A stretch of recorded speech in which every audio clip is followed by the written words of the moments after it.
Hello everyone, I'm Jacob Kaufman with nerdonthestreet.com, and here are Apple's announcements from a few weeks ago, just in case you haven't heard about them yet.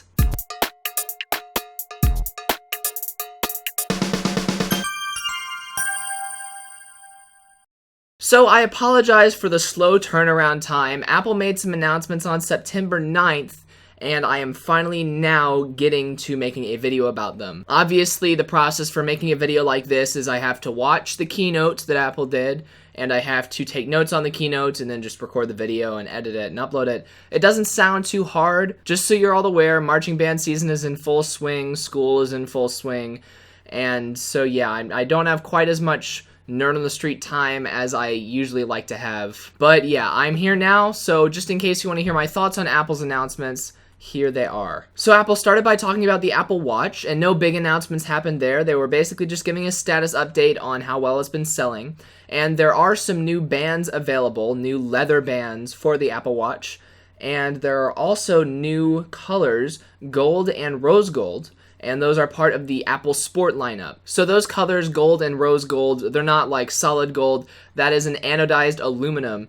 And that will be priced the same as the cheapest Apple Watch, which is the Apple Watch Sport. That's important because there's a difference between a gold Apple Watch Sport and the gold Apple Watch, whatever the premium one's called, that's $10,000. So those are Apple Watch Sport, and they will be priced with the Apple Watch Sport. There's also a new stainless steel option, and that comes with a Product Red band. And Product Red is an organization that sells red, or they partner with companies that sell red products, like products that are literally colored red, and then money from those products goes to fund, I think, research against AIDS, and that's been going on for a while now. I'd be interested in seeing how well that research is working. Just something interesting, because Product Red has been around for years and years.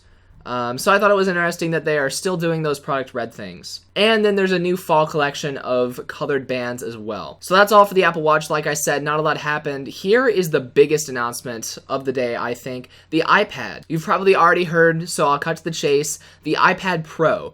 It is a 13-inch tablet, and I have been saying since day one, maybe not since day one of the iPad, but since day one of Nerd on the Street. You can go back and watch some of my older videos. You can go back and watch my video from when Microsoft first announced the Surface. That was one of the first few videos that I did.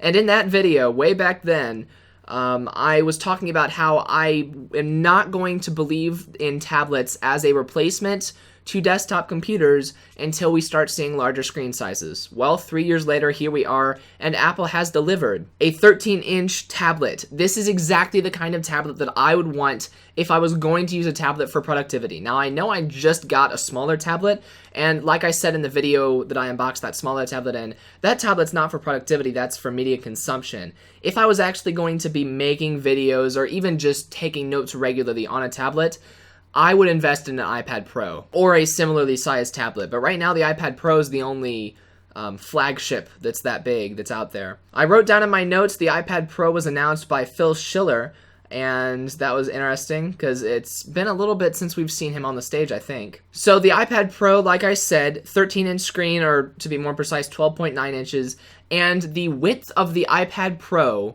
screen is the height of the iPad Air screen, or the regular iPad screen. So what that means is you can turn the iPad Pro sideways and have an iPad application running full size and still have screen room on the side of that for another application to run. And that's when some of that multitasking stuff that Apple announced back in WWDC this year comes into play. An interesting piece of technology, the display has a variable refresh rate, so if the screen is static, if you're reading a book, a page in a book, the screen is going to detect that nothing is moving, and it will actually decrease its refresh rate. If you're playing something like a game that a lot of things are happening on the screen, then the refresh rate is going to increase to make that game look smoother. But the reason why the refresh rate lowers for static screens is to save power. The iPad Pro ships with the new A9X processor. That's a 64-bit processor, and it's got 2 times the memory bandwidth and 2 times faster storage control than the A8X processor. And Apple called the A9X processor desktop class performance. And I'm not sure about high-end desktop performance, but it's certainly low-end desktop performance for sure. The A9X has 2 times faster graphics than the A8X, and the A9X, just to put it in perspective, in the past few years, the A9X is 360 times faster than the original iPad. And I think that the original iPad was before Apple was naming their chips. iMovie on the iPad Pro can edit 3 streams of 4K video simultaneously. Now, that's the claim that Apple made. I haven't seen it for myself, and to be quite honest with you, I'm not sure that I will believe that until I go to an Apple store and see it myself, because I know from personal experience 4K video takes a lot to edit. There's a reason why I don't upload every video in 4K like I did a couple months ago, because it really does take a long time for my computer, my high-end computer, to handle all of that 4K footage. So Apple claiming that this tablet can edit 3 times as much 4K video as my desktop computer can handle, that is kind of audacious, and I cannot wait to see if it's actually true. I'm assuming that that's talking just about, you know, editing, like in a timeline, cutting and things and adding effects. I'm assuming that is not talking about rendering, because it's all fun and games until you go to render, and then you just get that loading bar for hours and hours while your video renders. At least that's my experience. Obviously, if you've got a Mac Pro, that's one thing, but an iPad Pro is probably not going to be quite as fast. Another announcement, Autodesk has ported AutoCAD to iOS, and that's pretty darn big. AutoCAD has not been available for macOS as far as I know, and I know for a fact that AutoCAD is not available for Linux, which is a shame because I've used AutoCAD at school, and I really do enjoy the program, actually. We used it a lot in the robotics club at school. And so yeah, AutoCAD has always been a Windows-specific desktop computer application. It has been ported to iOS, and the iOS version reportedly performs even better than the PC version does. So like I said, a lot of bold claims, we'll have to wait and see if they're true. In addition to that A9X chip, the iPad Pro also has an A9 Motion coprocessor, and I always mention the Motion coprocessor because personally when Apple announced all of the new theme things where when you turn your iPhone left and right, then the home screen like shifts left and right with it, and when they announced all of that stuff, I immediately thought, that is all going to take a huge toll on the processor. That's going to slow things down and make things lag a lot. But the Motion coprocessor is a processor specifically dedicated to measuring motion. So I think that that's kind of an important component. Apple, mentioned it when they were talking about this on the stage, so I mention it in the video. And the iPad Pro has 10 hours of battery life. Battery life is going to vary based on what you're using it for. And the iPad Pro has 4 speakers, 1 on each corner. So the iPad Air, the normal iPad, has 2 speakers, both on the bottom. The iPad Pro has a speaker on every corner, and that's kind of nice. Apple says that when you hold the iPad, the frequencies coming out of the speakers automatically balance based on its orientation. So it'll probably automatically make bass come out of the lower speakers and treble come out of the higher speakers, the top speakers. That would also be nice though, because a lot of times when I'm holding a device, I'll accidentally cover up the speaker. And honestly, I don't use loudspeakers all that much ever. But when I am using a loudspeaker, it's really annoying to be holding my device covering up the speaker and have to adjust how I'm holding the device. So since there's a speaker on every corner, you've only got 2 hands. So 2 of those speakers have to be clear. The iPad Pro is 6.9 millimeters thick, and the iPad Air 2 is 6.1 millimeters thick. So the iPad Pro is only 0.8 millimeters thicker than the iPad Air 2. The Pro weighs 1.57 pounds, and the original iPad weighed 1.54 pounds. So this is where we start to see the downsides of having a bigger tablet. The brand new iPad Pro is heavier, slightly heavier than the original iPad. That said, it's a bigger tablet, so when you're holding it, it's not going to feel super heavy because, the weight is spread out and everything. Apple announced a couple of accessories for the iPad Pro specifically. One of them was the Smart Keyboard, and just like the Smart Cover for all iPads, the Smart Keyboard is basically a smart cover with a hardware keyboard built in, so kind of like the Microsoft Surface keyboard. The keys are covered with material that runs, continuously, like the Microsoft Surface keyboard. But unlike the Microsoft Surface keyboard, the iPad Smart keyboard keys actually click. That was a mouthful. The keys do click. They are covered in a film, but they do click down. They have a clicking mechanism. And the Smart keyboard connects with the new Smart connector, which it's 3 little magnetic dots, sort of like pogo pins or whatever those were on the Nexus 7 2012. The Smart connector is just 3 little magnetic dots, and it carries power and data to accessories. So it will power the Smart keyboard, and the Smart keyboard communicates through those magnetic pins, not wirelessly. So that saves battery life, and it's, possibly more secure. Apple also announced the Apple Pencil, and they called it a pencil, unlike most people calling those styluses pens. So good for Apple, thinking different as always. The Apple Pencil is meant to be more precise than normal touch. That is why you would get one.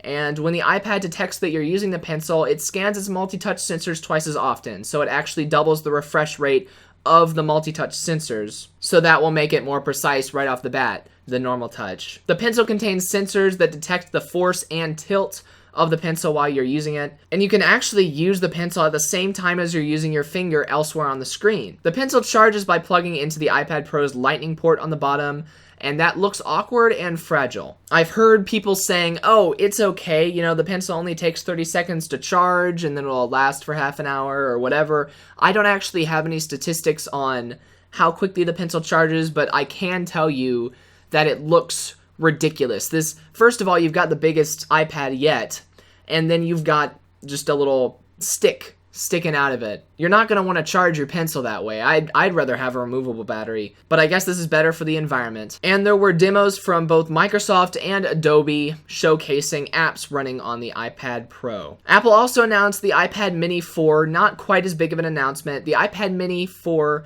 has an A8 chip in it, not an A8X like the iPad Air 2. So the brand new iPad Mini 4 is less powerful than the year-old iPad Mini 2. So that's interesting. The iPad Mini 4 has the M8 Motion coprocessor, of course, that matches the A8 chip. I do wish that they would make the iPad Mini just as powerful as the iPad Air, at least. Now they've got the iPad Pro. See, I would prefer if they were all, the same processor in every device and just pick your size. Because then it really wouldn't matter, if I'm a power user or not. Everyone could just pick out the screen size that they wanted without having to worry about the capabilities of the device. Maybe a professional wants a small screen. Maybe someone who doesn't care about the processor wants a bigger screen. It would just be way easier if all of them had the same processor, but they totally don't anymore, and they're probably not going to anytime soon. So the next big announcement Apple made was the new Apple TV. The Apple TV has Siri in it, and that was the first thing in the promo video, so that's the first thing that I said.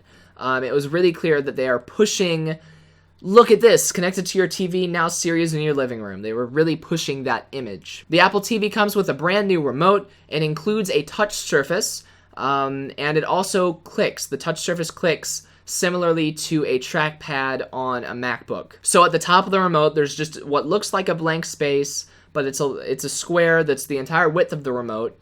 And then, you just run your thumb or finger or whatever over it, and it scrolls through things and selects things when you click on the Apple TV. The remote also has a microphone for voice commands, so you don't have to yell across the room to your Apple TV, and your Apple TV does not have a super sensitive microphone like some other creepy devices do. Hello, Amazon Echo. The Apple TV remote actually has a microphone, and then you hold the remote up to your mouth and talk into it. And then the remote also has buttons for volume, mute.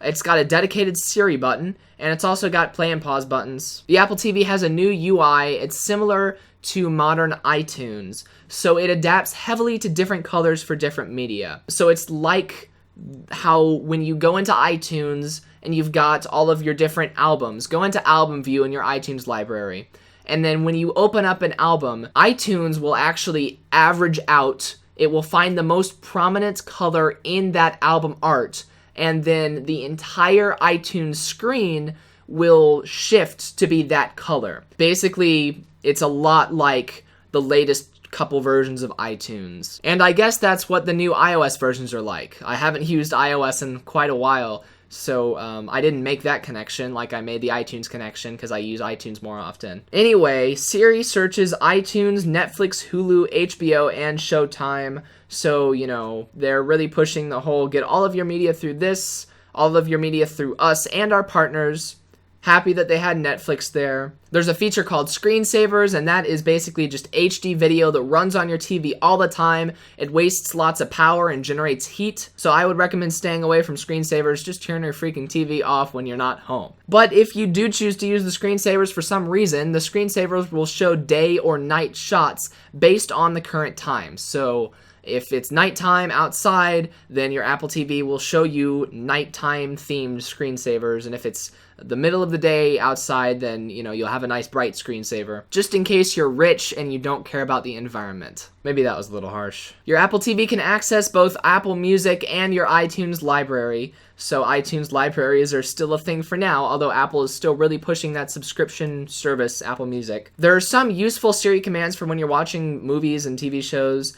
One particularly useful one that they demoed was, what did he say? So if you're watching, or what did she say? If you're watching a show, and let's say someone says something really quickly, or you were distracted while they said the line, you can just hit your Siri, button on your remote, say, what did he say? And Apple TV will actually rewind a few seconds and automatically turn on closed captioning for a few seconds. So not only does it rewind it so you can hear it again, but just in case the character really was difficult to hear, then it will actually show you on the screen what they said. That is super useful, because I hate missing things when I'm watching TV shows, but I also hate wasting time going back and listening to things over and over again, trying to figure out what people said. So yeah, that's cool. There are a lot of searching commands. You can search for actors, you can search for, directors, you can search all kinds of stuff. Now, hopefully every single show in existence has been tagged with every actor and every other possible piece of metadata in existence. Otherwise, all of those searching commands aren't going to turn out relevant results. So to be able to search for a director's name and have all of his movies come up, someone has to sit down and tag every single movie that director's worked on. Now, repeat that for every movie and every director and every actor and everything. It just seems like a lot for them to do.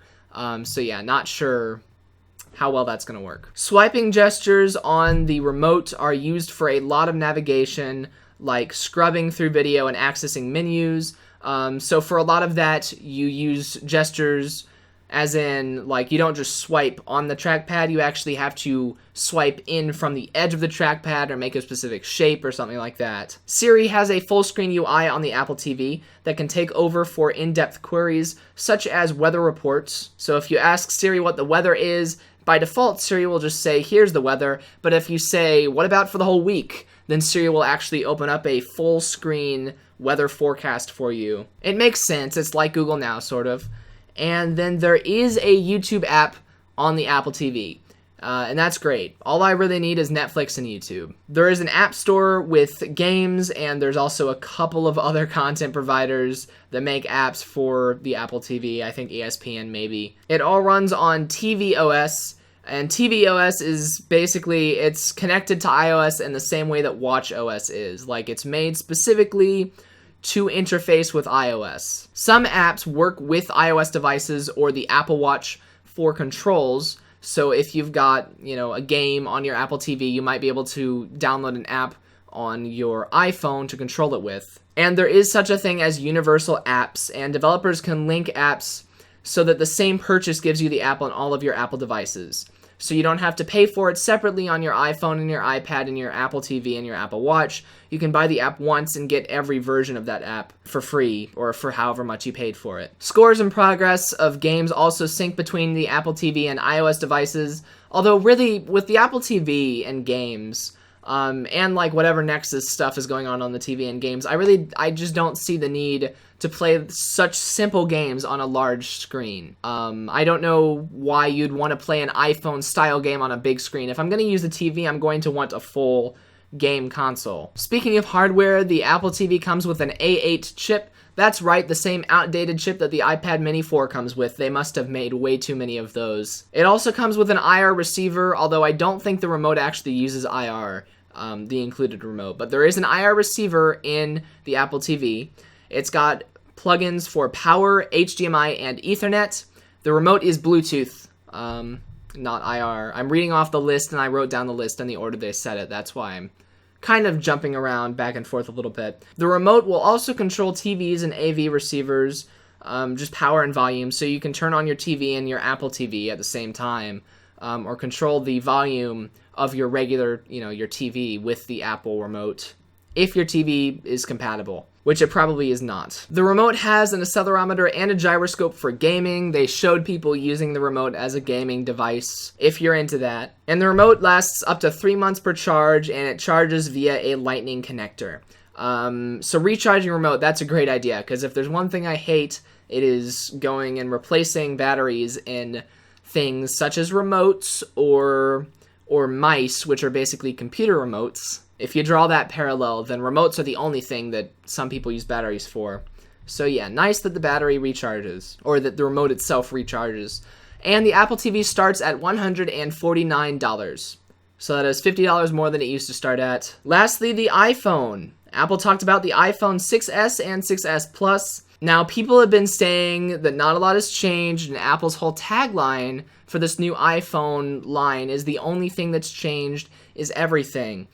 I cannot wait to go to an Apple store, because not only do I want to see that beautiful new iPad Pro, I also want to see the new iPhone and see if the actual physical thing looks different in person, because it doesn't look different on their website. But according to Apple, the metal that they used to make the iPhone has changed. It is now an Apple custom aluminum alloy, and it comes in silver, gold, space gray, and rose gold. The glass on the front of the display has changed a lot.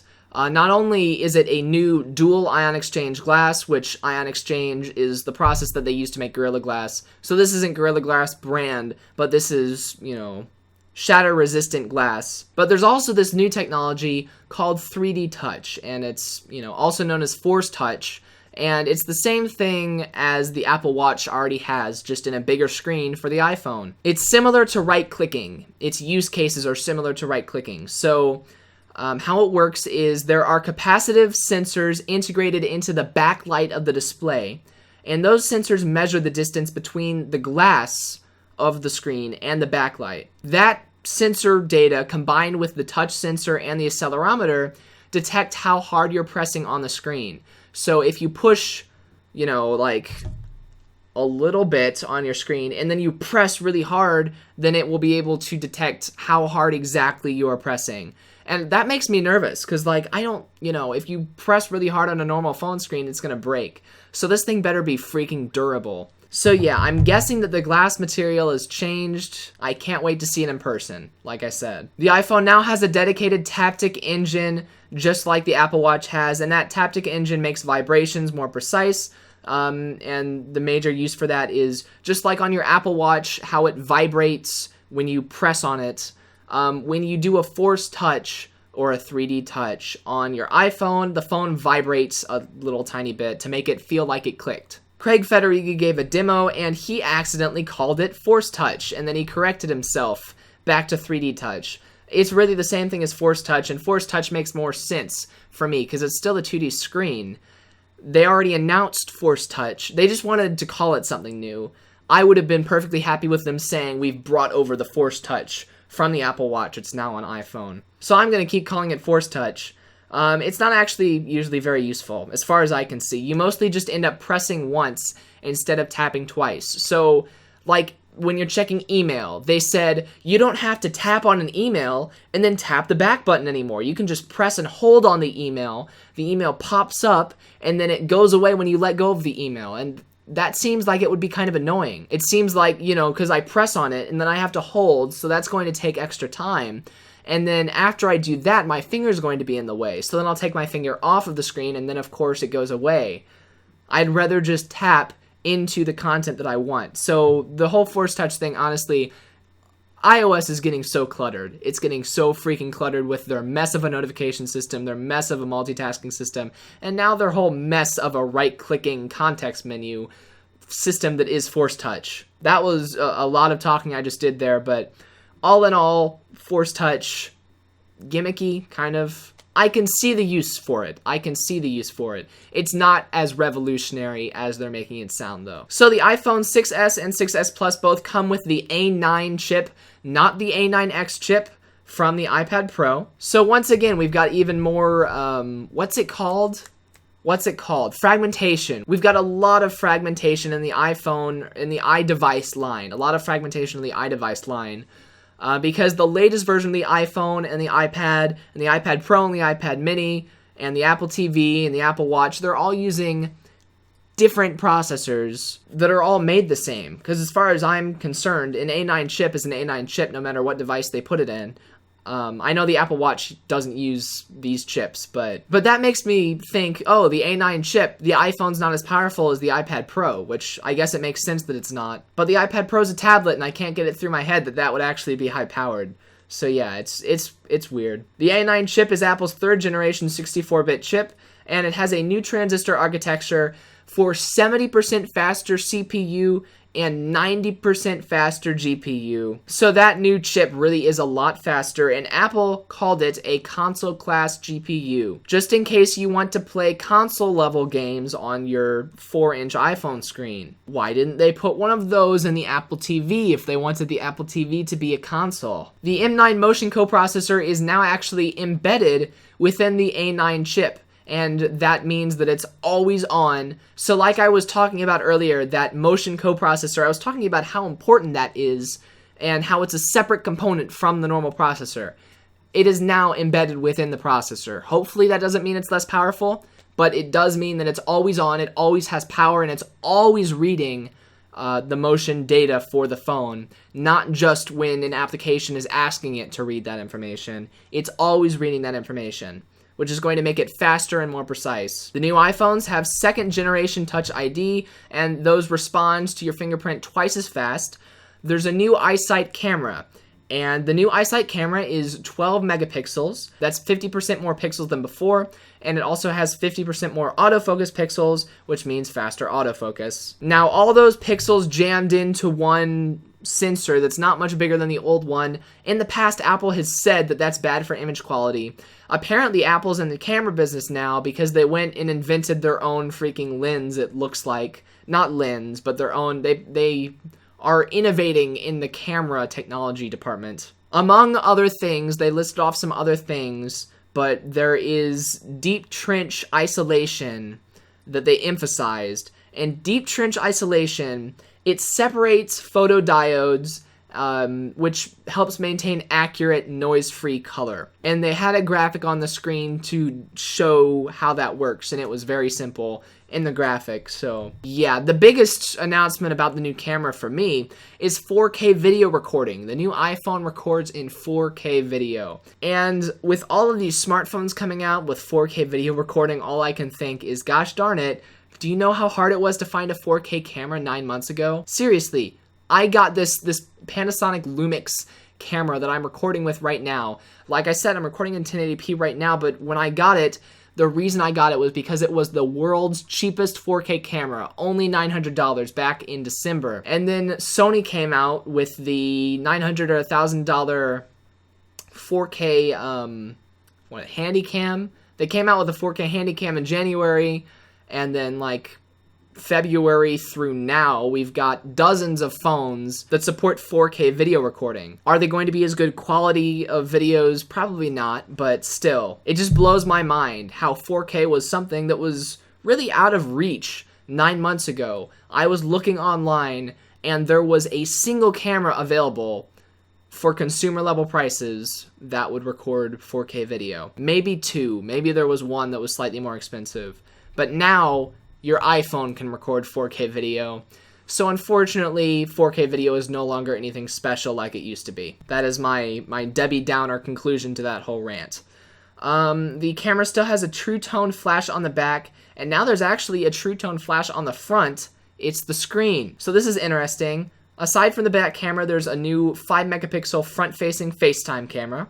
And when you take a front-facing photo, aka a selfie, your screen flashes the correct colors to get a good picture. And the iPhone has a new display chip, and that display chip actually works with the camera app.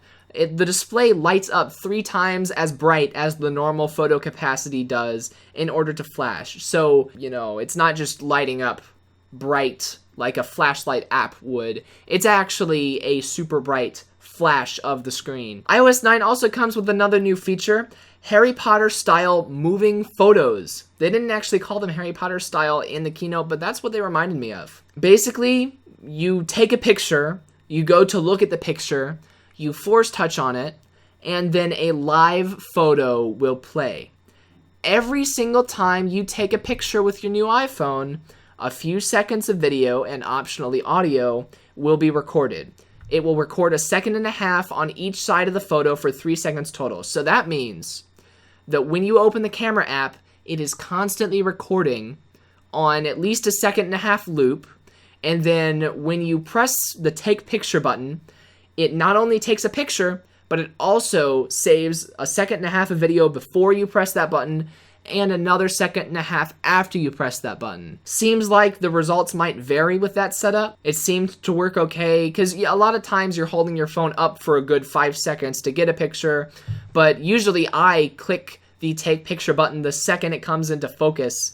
The second whatever I'm trying to take a picture of comes into focus. So yeah, we'll have to see how well that whole thing works. Apple has created a new app that helps people move to iOS. You download it from the Play Store on your Android phone, and a wizard will migrate your information and settings to your iPhone. Clever, Apple. Very clever. I doubt that Google would get away with posting one of those on the Apple App Store, though. There's some new accessories available for the new iPhone line. There's colored metal charging docks. Super nice. I love that they now have metal charging docks, because as far as I know, up until now, they've still been using the plastic charging docks that I've got one sitting on top of my desk. And the plastic white ones looked nice, but metal's always nicer than plastic. And those charging docks come in, I think, all of the same colors as the iPhones. And then there's also new leather and silicone covers for the iPhones. And iOS 9 is available right now. It came out on September 16th, so a week after this keynote was announced. And then this is 5 days after that. Once again, sorry guys. The last thing that Apple announced was some new iCloud pricing. 50 gigabytes in your iCloud storage, your iCloud drive, is now $1 a month, and a terabyte of storage is now $10 a month.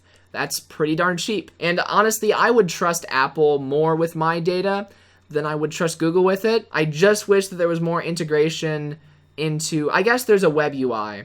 And I guess Google Drive isn't really integrated into the Linux desktop anyway. So yeah, if you use Google Drive a lot, I would seriously think about switching to iCloud. Of course, I doubt you can get to iCloud stuff very easily from an Android phone. And you can get to Google stuff easily from an iOS device. So yeah, but my point is, Apple's a big corporation. We don't know what's going on inside of Apple, but I just instinctively would trust Apple more with my data than I would trust Google, just because Apple seems to care more about privacy than Google does. The Apple event closed with a 3-song One Republic concert. That was cool. And yeah, that was pretty much everything that happened in that keynote. So yeah, once again, these were just my thoughts. You heard me say plenty, so hopefully the value added by my comments is enough to warrant this being like 2 weeks late. If you have any questions about any of this stuff, or if you want to discuss them, there's always the comment section down below, but I'd really love it if you went to nerdonthestreet.com and checked out our forums, and make a post on the forums about this stuff, and see if you can strike up a conversation with some of our other viewers and fans. I'm really thinking about, I'm due for an upgrade for my phone this year, and I'm really thinking about getting an iPhone. I'd want the 6S Plus, but yeah, I'm thinking hard about it, because the only problem with getting an iPhone is it's the standard. And, I like to be a little different from everyone else. So if everyone and their grandma has an iPhone, I don't necessarily want to have an iPhone just because it would be the same as everyone else. Whereas right now, I only know one other person in my school who has this phone, this LG G2. So yeah, I'm thinking about all the new phones coming out, you know, the G4, the LG G4, the Samsung Galaxy Note 5, and now the iPhone 6s Plus. I'm really thinking hard about what I will want my next phone to be, and we will have to wait a few months and see what I decide. For now, though, that's everything I have to talk about, so I am Jacob Kaufman, I'm the nerd on the street, and I will see you guys later. Bye. You know, I keep bumping this table, and if my hand gestures look awkward today, that's because I'm sitting super close to this table. I am really, like, smushed up against this table. Because, see, normally my chair's way back here, and I've got plenty of room. But if I go back there, my head is almost clipping off the top of the frame, and it's just such a pain getting the camera lined up so that you can see all of me, but you don't see the green wall behind the green screen. Because I hung the green screen up too high. So if the camera's too far back, or if the camera's too high, then you see the green underneath the green screen, and then the green screen doesn't work as well. So I can't sit this far back. See, even if I scoot all the... Yeah, see, it's getting worse and worse, I guess. My head is clipping the top, so yeah, I had to scoot my chair up all the way up to this table because I don't want to slouch, but it still makes me look short, I think. And then, you know, I keep bumping the table, which screws with the microphone because the microphone is sitting on the table without a shock mount because I can't afford a shock mount right now. These are the problems that high school YouTubers deal with, people.